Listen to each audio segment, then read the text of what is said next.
Okay, so it is Saturday, 7:43, 8/12, 2023. Just wanted to come on and give an update on what's going on with some of the wacky weather.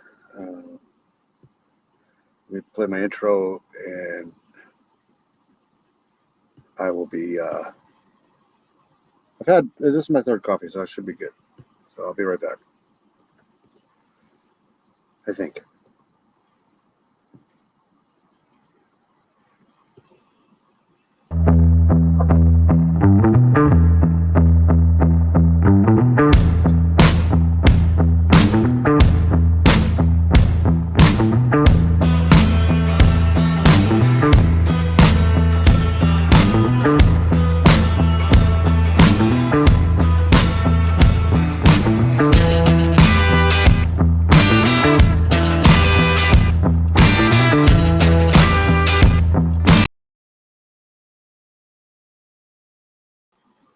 All right, so I just had to restart my computer, so hopefully things go well.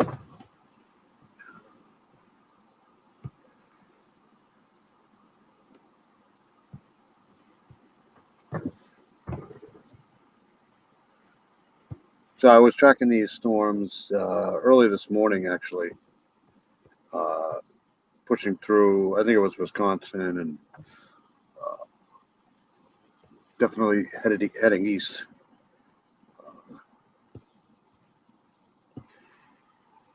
And again, as you can see, all this beautiful, warm, hot, extremely hot air weather is down in here.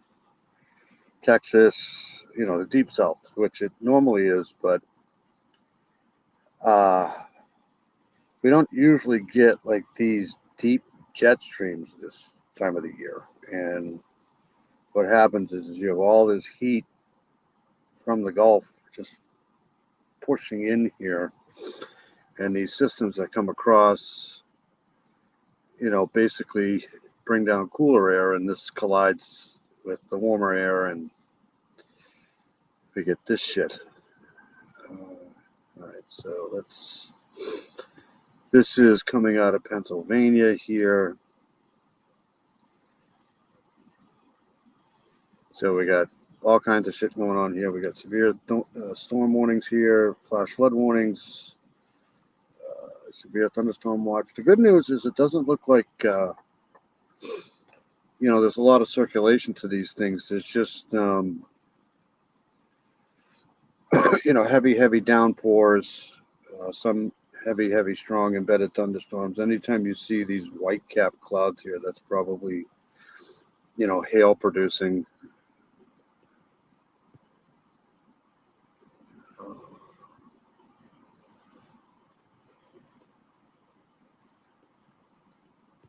Let's pan. And they're just going to keep pushing east along the boundary here. And you got, it was really, really, really dry air here this morning. It was about 50 freaking 2 degrees out this morning.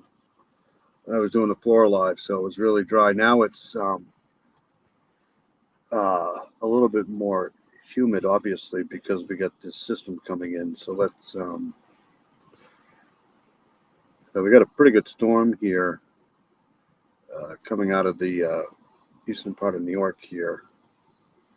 And it's going to head right into Connecticut here in the next couple of hours.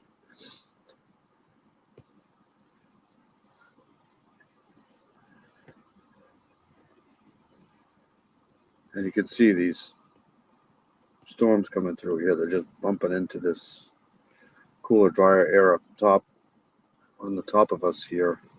And it's creating these systems. So let's go back in time here.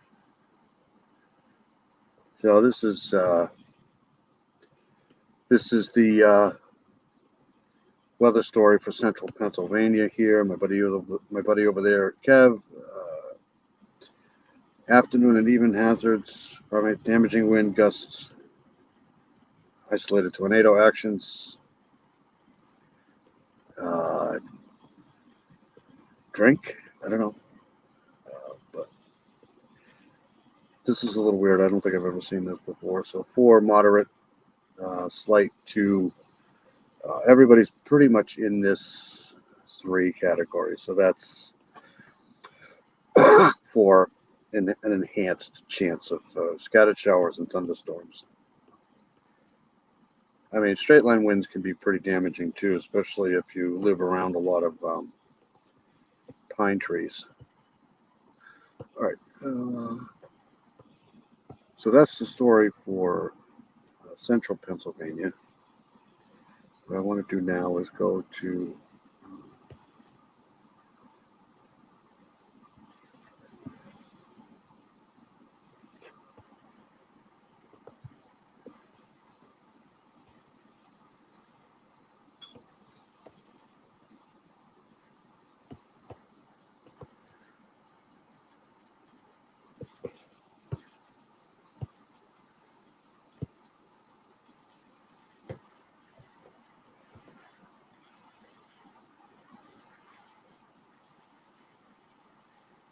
you see all this bumping into this air mass here, and it's just creating more instability here, popping up all of these thunderstorms here. And this is just going to continue to push east overnight tonight. We get the circulation center back in here somewhere, but let's go to the go-to map.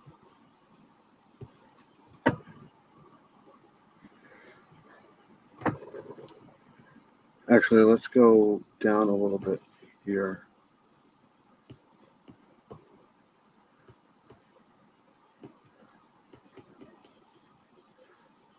So here's your swirl right here. So low pressure here. Again, it's just we can't get rid of this shit. Just been the whole pattern all summer long.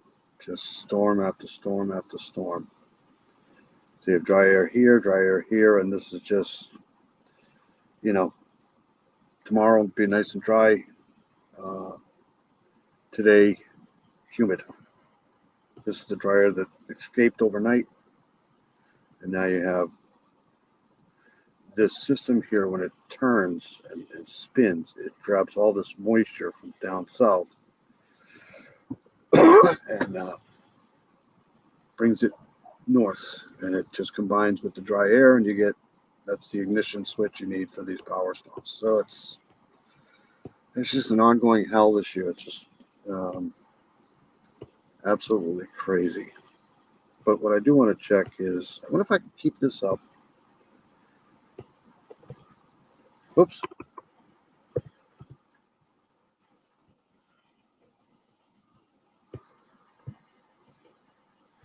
So let's check on some dew points here. Let's check Du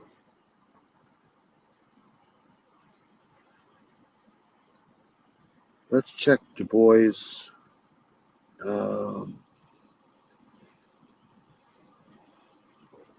State College, Pennsylvania.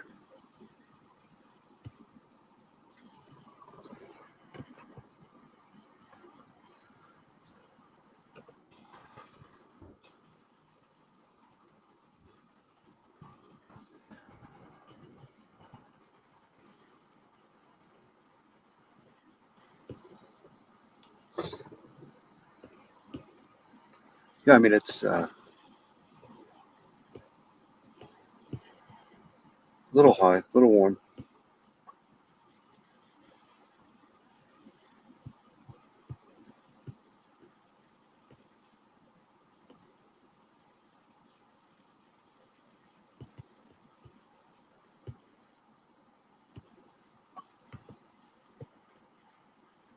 Okay, so this is coming out of State College, PA. This is the office there. And they have these spotters everywhere. So they come up, they adjust this, especially if there's something going on, they'll adjust this every 10 or 15 minutes or so. You get the humidity at 58%. Don't worry about that. Wind speeds are calm right now. There's showers in the vicinity, so you got this is the big issue here for the barometer. So 29.86, and your dew point's at 64. So it's a little muggy. And then you got tornado watch till 9 p.m.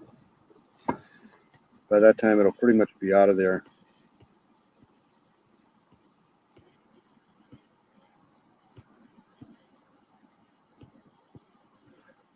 So these are the, my computer is really fucking up right now. Okay. These are the areas of contention here, cities.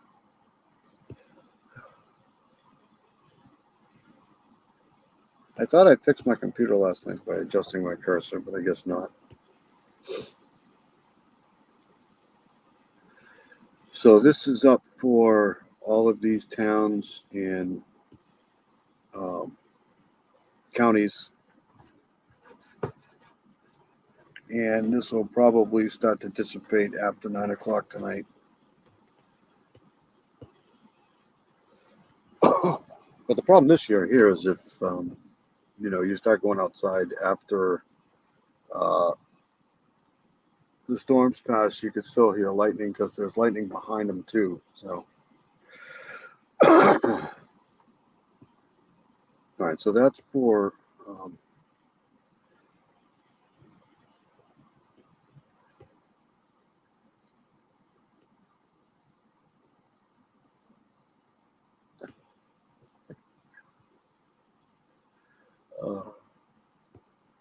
okay,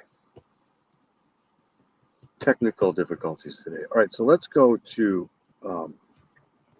so remember that dew point at 64, 81 is 64. So the temperature over there is 81, and the dew point's around 64. I should write this shit down. 29.86 barometer.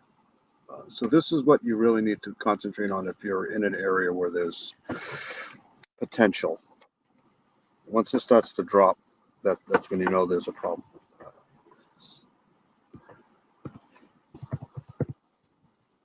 Let's go here. Ugh. Okay, so it's basically the same. Slight breeze coming out of the southeast, which is driving that stuff here. So, same dew point. Temperature's a little lower here. And this was updated at 7:51, so about 7 minutes ago. They'll update this every 10 or 15 minutes now. So we're going to get some power storms tonight too. Yep, as soon as I start to go to work, it's going to start pouring.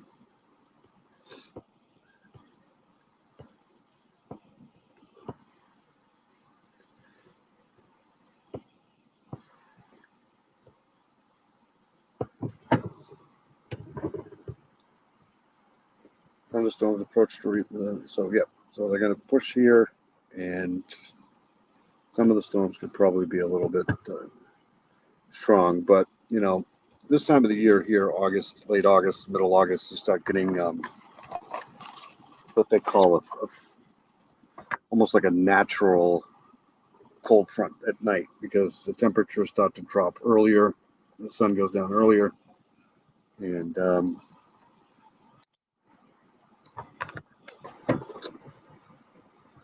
they don't pack the same punch that they would normally in July or June. So, but they can still be pretty. I mean, the difference this year is the water temperatures are much warmer than they normally are, and that's part of the problem.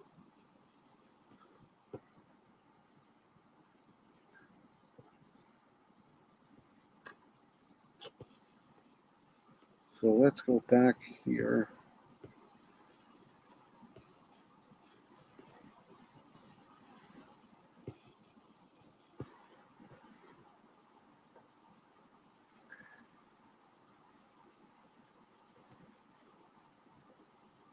Seems like they're getting pounded down south here too, but that's part of this whole mid-level low pressure here.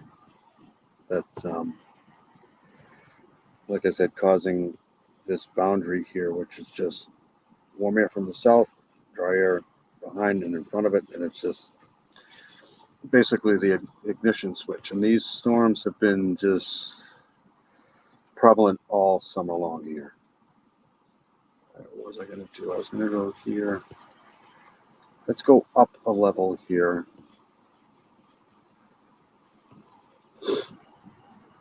So this is higher up.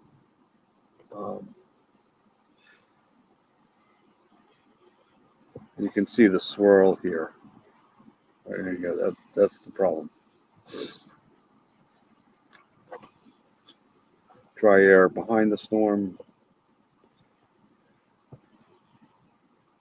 Dry air out in front, cooler, drier air, and that's just the boundary. It's like a sandwich.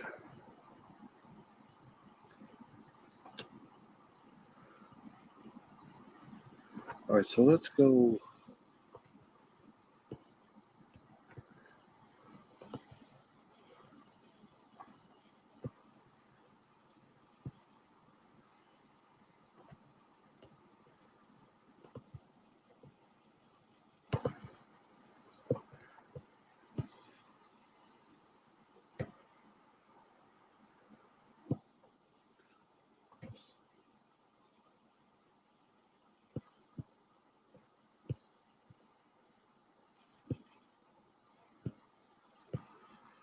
Here.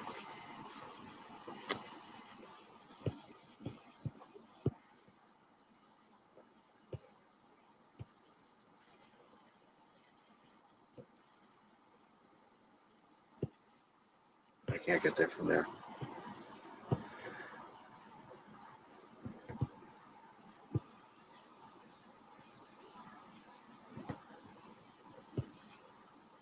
Ugh.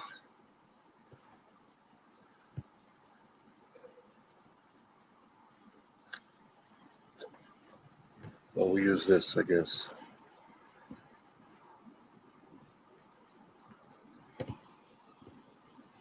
So here's Savannah.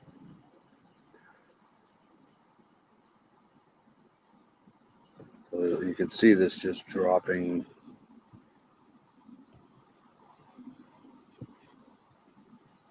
down here. This system way up here is causing that circulation, and it's just riding along this boundary here.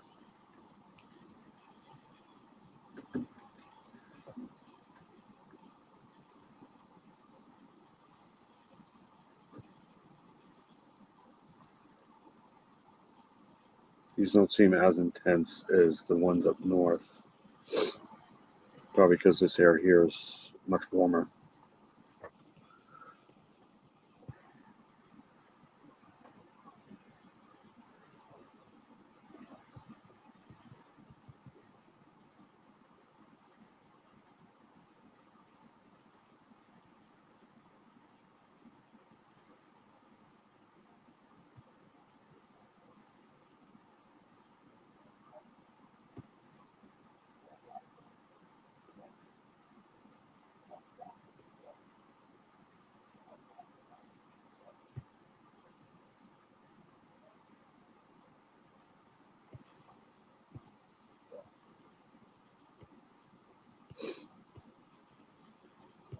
It's nice out right now here.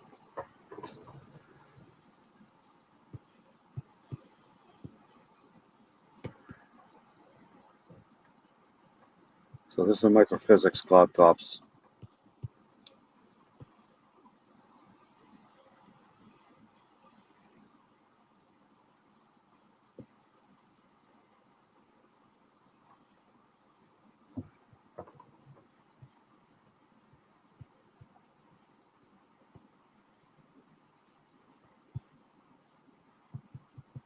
This is the southeast sector here. So let's go up.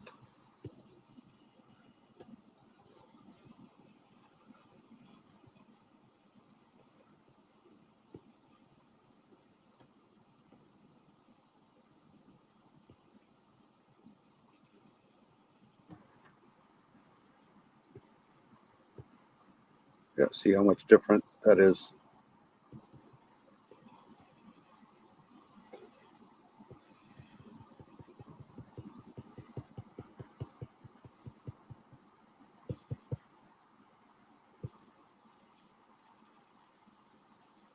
This air mass is heavier than this one is, so that's why.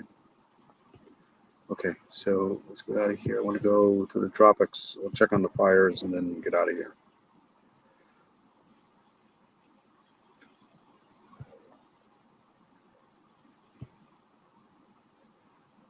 Because there's basically nothing going on over here, that's for sure. All of these systems that are pushing off the coast here are just preventing anything from developing anywhere in the Atlantic, that's for sure.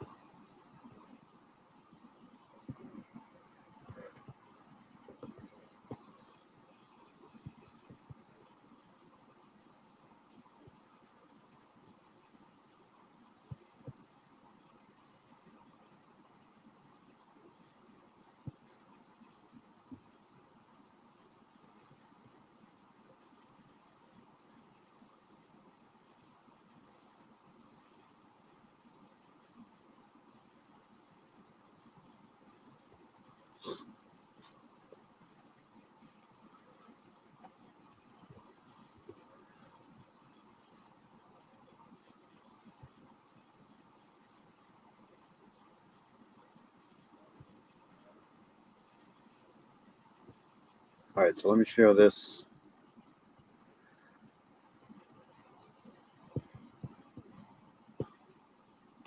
There is absolutely nothing going on in the tropics. And the funny thing about this year here is these water temperatures are just so nice and warm. You would think, you know, but that could be preventing systems from forming too at the same time.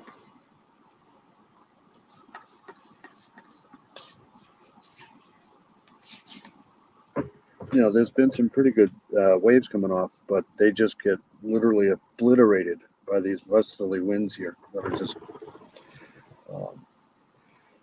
But you know, it's a low-level swirl here. It could change within the next, few weeks, because there does seem to be some sort of a ridge here, high dome of pressure here forming. So we'll see what happens. But these are just. This is. I mean, this time of the year here, you would think you'd see some stuff coming off here and forming, but nothing. Caribbean's quiet. Gulf of Mexico's quiet. So, but let's go to the Pacific, because this is important. Central.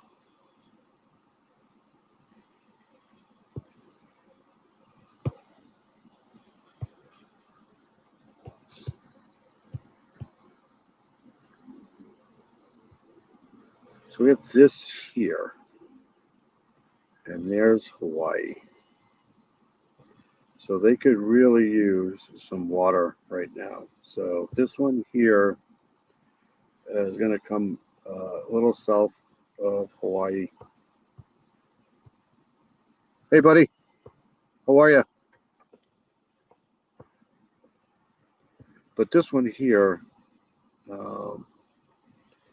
this might have a little bit of potential to stay on this westerly track here and get some much needed water for Hawaii. Of course, you don't want too much water. But, where'd Thomas go?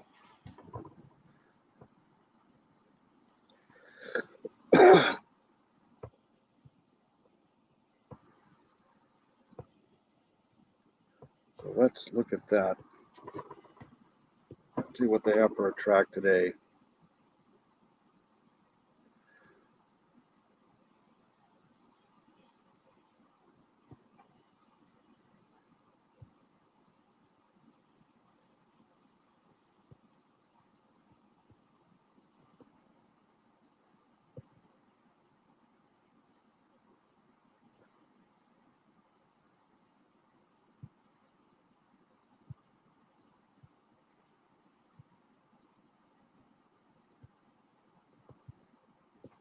All right, let's go back here.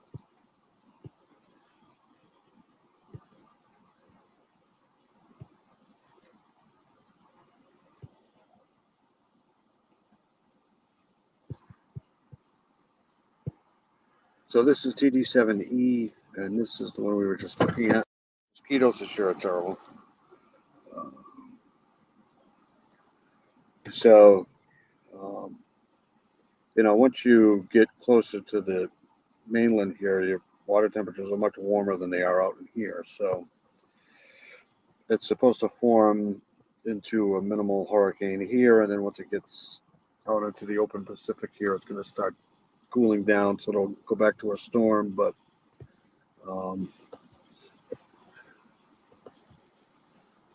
it'd be nice if this could make its way over, at least brush, the islands, because they are in a drought for sure. So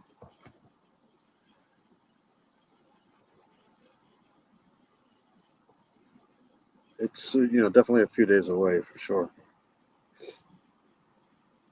But other than that, they have no hope whatsoever of rain for the next 3 or 4 days.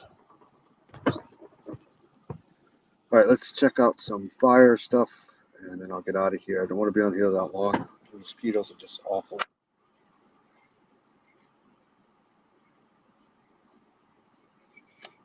Thomas was here, and I think he left. All right.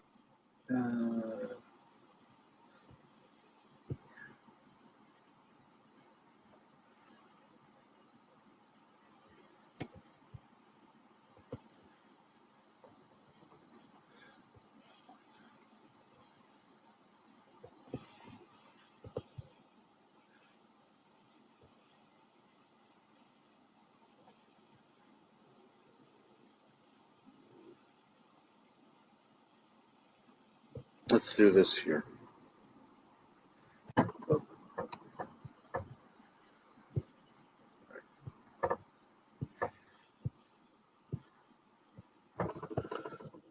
So we're going to go check out this video here from CNN. Probably be a commercial. Those devastating wildfires in Lahaina.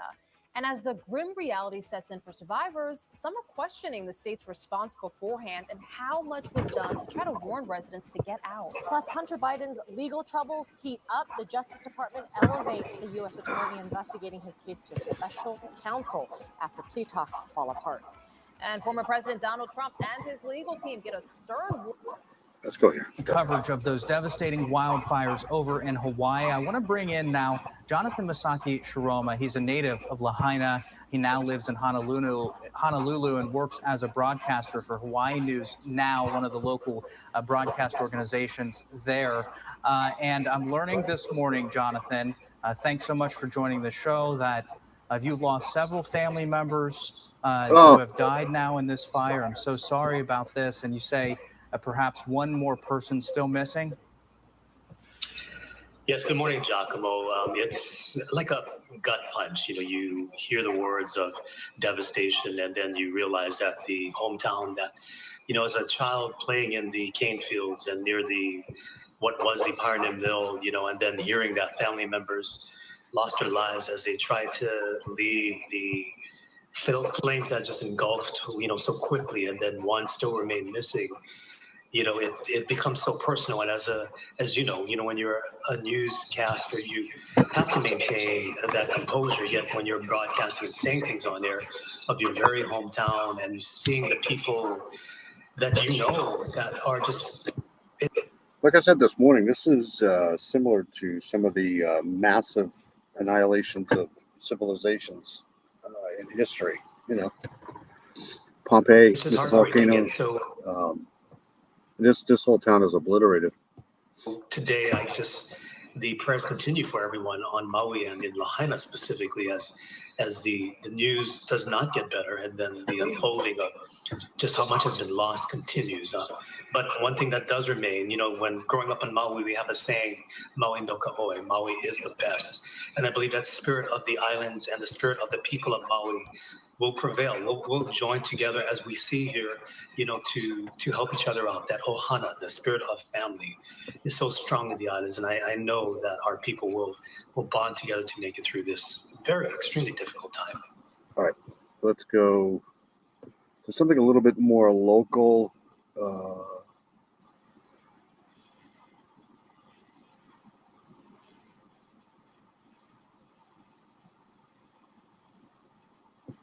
Right here. Well, this has become the Okay, very good. main hub where displaced individuals and families are coming to seek medical attention, clothes and food. I've seen a facility for injured pets, and behind me here, crucially, a place to come and report missing persons. We're told that inside that shelter, there are as many as 1,000 people. I've just walked through and seen families with young children, babies, old people, young people, many people lying on stretchers covered in bandages from severe burns, and all of them now homeless and traumatized by this week's catastrophic wildfires.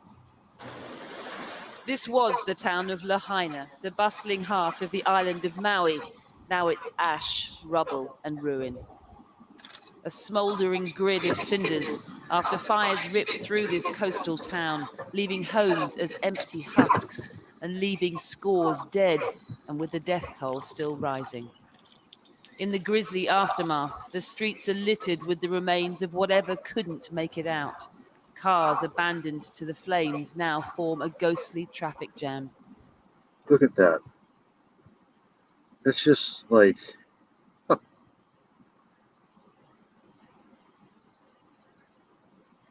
Must be some sort of a parking lot here. These cars are just almost disintegrated. Unbelievable. It'll take years to get this place back together. As residents come to terms with the disaster, Hawaii's Attorney General announced a comprehensive review into how. As residents come to terms. Look at that boat. It went in the water. The fire. Wow. That's over the water. With the disaster, Hawaii's Attorney General announced a comprehensive review into how authorities responded to the fire after many said they were left stranded with no warning sirens as the fires suddenly erupted. The lucky ones who did make it out are now slowly being allowed to return for the first time. In this moment, we're just looking for everyone to be alive, to be safe. That's all we're trying to do. And the rest, go from there. But there's little to find. This is my house. This is the ash, the remains of my house. Sydney Carney used to live here. The reality of the devastation she fled. Do you think people have fire insurance there? Is that possible? Is now just starting to become clear. Seeing it is a lot more real than seeing all the pictures.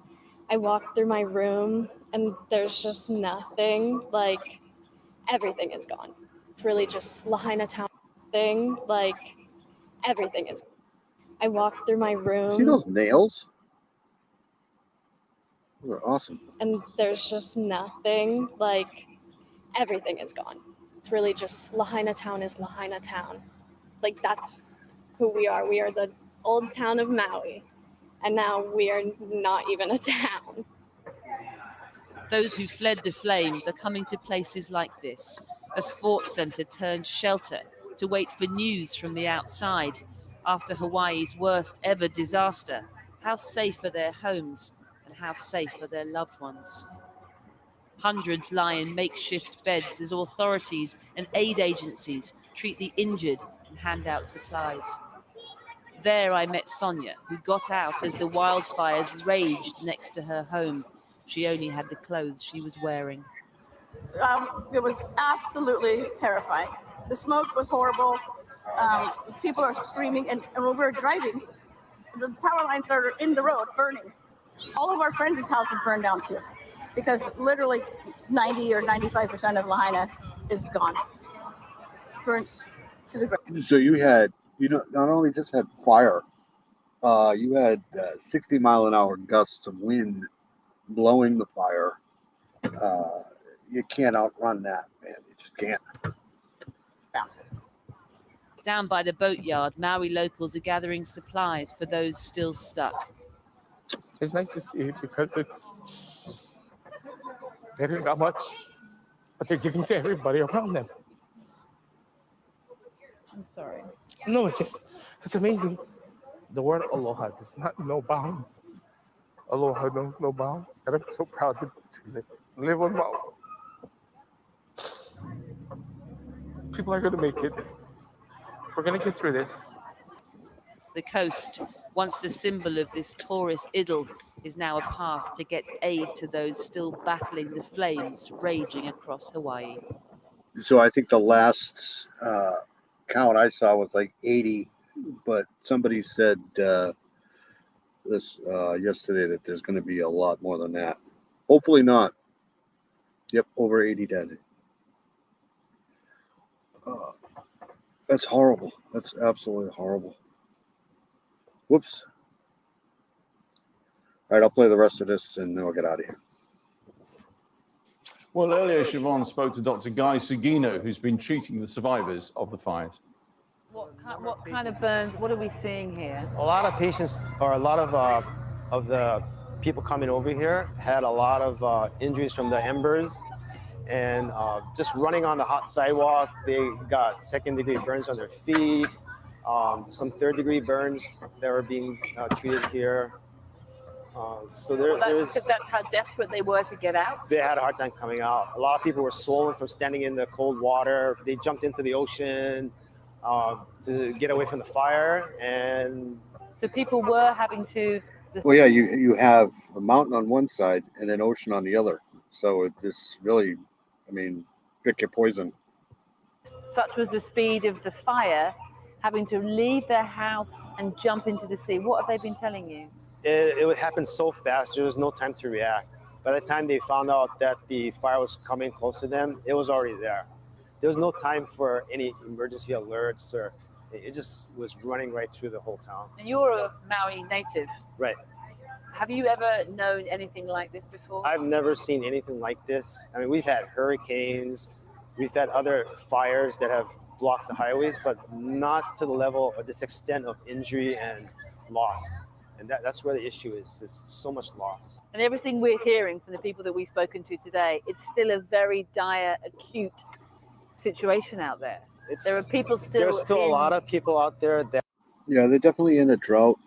So I'm sure that's not helping. That are having access issues, and they don't have any medications. They have injuries that have not been addressed. A lot of different things because they couldn't escape. People get through this, but it's going to take a long time. Because of what these people have experienced. Oh, I don't think anybody can experience this except being in a war, because it's just, you lose everything, right? And there's nothing to go back to. So just that loss is going to be significant. Okay. So that's that. I'm going to get out of here. Just want to come on and give an update on the weather and the fires, and just absolutely devastating. Going nightmare. All right, so everybody have a good weekend. I may come on tomorrow and do some football stuff with Steven.